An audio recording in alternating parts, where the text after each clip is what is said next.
మీకు అనుమానం వస్తుంది, అన్నా నువ్వు చెప్పేది నిజమేనా, మరి 2 ఏళ్ళైంది కదా ఏం చెప్పిండ్రు కాంగ్రెస్ వాళ్ళు నిజంగా అని ఒక్కసారి మీకు గుర్తు చేయవలసిన బాధ్యత నా మీద ఉన్నది. ఇక అందుకే ఈ టీవీలు పెట్టినాం, ఎందుకు మీకు వాళ్ళ మాటలు వాళ్ళ ద్వారానే మీకు వినిపించాలని చెప్పి ఒక్కసారి రేవంత్ రెడ్డి మాట్లాడిన మాటలు ఎన్నికలకు ముందు అడ్డగోలు హామీలు ప్లే చేయాలని చెప్పి కోరుతా ఉన్నా. ఈ గ్యారెంటీ పత్రం మీకు ఇస్తారు, ఇది దాచి పెట్టండి. పోలింగ్ బూతుల ఓటు వేయడానికి పోయినప్పుడు దీనికి దండం పెట్టండి, పూజ చెయ్యండి. దేవుడా మా కష్టాలు తీరాలి, ఇందిరమ్మ రాజ్యంలో ఈ 6 గ్యారెంటీలు అమలు కావాలి అని మనం దేవుడిని మొక్కుని దీనికి పూజ చేసి డిసెంబర్ 9, 2023 ఉదయం 10:30 గంటలకు ఇందిరమ్మ రాజ్యం 6 గ్యారెంటీల మీద తొలి సంతకం పెడుతుంది. 100 రోజుల్లో ఈ పథకాలను అమలు చేస్తా.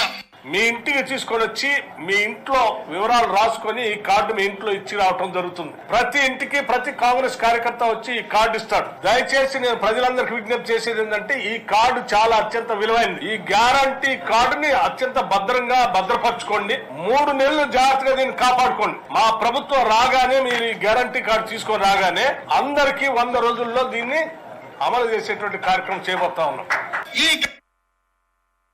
హామీలు ఇచ్చిండ్రు ఒక్కసారి గుర్తు తెచ్చుకోండి. ఏమేం హామీలు ఇచ్చిండ్రు? మహిళలకు చెప్పిండ్రు అత్తలకు 4,000, కోడళ్లకు 2,500 వస్తున్నాయా? అత్తలకు 4,000, కోడళ్లకు 2,500. ఇక్కడ లేరా మహిళలు? లేరా? ఎక్కడున్నారు మహిళలు? ఏం చేసిరు తమ్మి మహిళల్ని? వెనుకకు పోయినరా? వెనుక వినబడుతుందా అక్క? మీకు వస్తుందా 2,500? వస్తుందా 4,000 పెన్షన్? తులం బంగారం ఇస్తా అన్నాడు కేసీఆర్ గారు. ఆడపిల్ల పెళ్లి చేసుకుంటే 1,116 రూపాయలు ఇస్తే అదేం సరిపోతుంది, నేను తులం బంగారం ఇస్తా అన్నాడు. ఇస్తున్నాడా తులం బంగారం? జర గట్టిగా చెప్పాలి, వినబడతలేదు. వస్తుందా తులం బంగారం? వస్తుందా 4,000 పెన్షన్? వస్తుందా 2,500 ఆడబిడ్డలకి? అట్లాగే ఇక చూడండి ఒక్కొక్కరికి ఏమేం చెప్పిండో.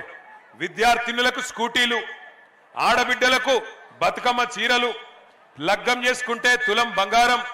ఇంకా చెప్పిండు నెలకు 2,500. ఇక రైతన్నలకు నెలకు కేసీఆర్ నెలకు 2,500. ఇక రైతన్నలకు నెలకు కేసీఆర్ గారు 10,000 ఇస్తే నేను 15,000 ఇస్తా అన్నాడు. కౌలు రైతులకు 15,000 ఇస్తా అన్నాడు. 2 లక్షల రుణమాఫీ చేస్తా అన్నాడు. 500 రూపాయల బోనస్ ఇస్తా అన్నాడు. విద్యార్థులకైతే నిరుద్యోగులకు మొదటి సంవత్సరంలోనే 2 లక్షల ఉద్యోగాలు ఇస్తా అన్నాడు. ప్రతి విద్యార్థికి విద్యా భరోసా కార్డు అన్నాడు. నిరుద్యోగులుంటే నెలకు 4,000 రూపాయల నిరుద్యోగ భృతి అన్నాడు. ఫీజు రీయింబర్స్మెంట్ మొత్తం ఇచ్చేస్తా అని డైలాగులు కొట్టిండు. ఇక మైనారిటీలకు 4,000 కోట్ల బడ్జెట్ అన్నాడు. 1,000 కోట్లు అదనంగా ఇస్తా అన్నాడు. అట్లాగే మైనారిటీ సబ్ ప్లాన్ అన్నాడు. ఇంకా చాలా చాలా కథలు, చాలా చాలా విషయాలు వాళ్ళకు కూడా చెప్పినాడు. అట్లాగే మరి 1, 2 కాదు, ప్రతి ఒక్కరికి ప్రతి వర్గానికి ఎస్సీలకు కేసీఆర్ గారు 10 లక్షల దళిత బంధు ఇస్తే నేను 12 లక్షలు ఇస్తా అన్నాడు. అట్లాగే ఎస్టీలకు కూడా ఇస్తాను దళిత బంధు, గిరిజన బంధు అన్నాడు. అట్లాగే బీసీలకు 42% రిజర్వేషన్లు మాత్రమే కాదు 42% ప్రభుత్వ కాంట్రాక్ట్లలో కూడా మీకు ఇచ్చే బాధ్యత నాది, విద్యలో ఉపాధిలో ప్రభుత్వ కాంట్రాక్ట్లలో అని ఊదరగొట్టిండు.